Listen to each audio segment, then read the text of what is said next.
সূরাতুল মুলক যারা নিয়মিত তেলাওয়াত করবে আল্লাহর মেহেরবানিতে তাদের কবরে কোনো আযাব হবে না।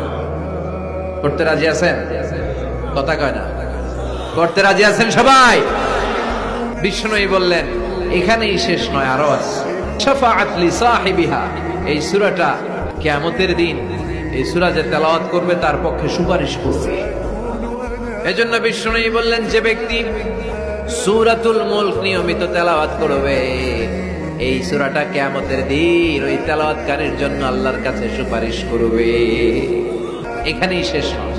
বিষ্ণুই বললেন খাসামাত আন সাহিবিহা, এই সূরা যে তেলাওয়াত করবে তার পক্ষে আল্লাহর সাথে এই সূরাটা দাঁড়িয়ে তার পক্ষ নিয়ে আল্লাহর সাথে তর্ক করবে, ঝগড়া করবে। আল্লাহ তুমি ওরে জান্নাত দিবা না কেন, ওরে মাফ করবা না কেন? তুমি না গফুর, তুমি না গফফার, তুমি না রাহিম, তুমি না রহমান, তুমি মাফ করে দাও।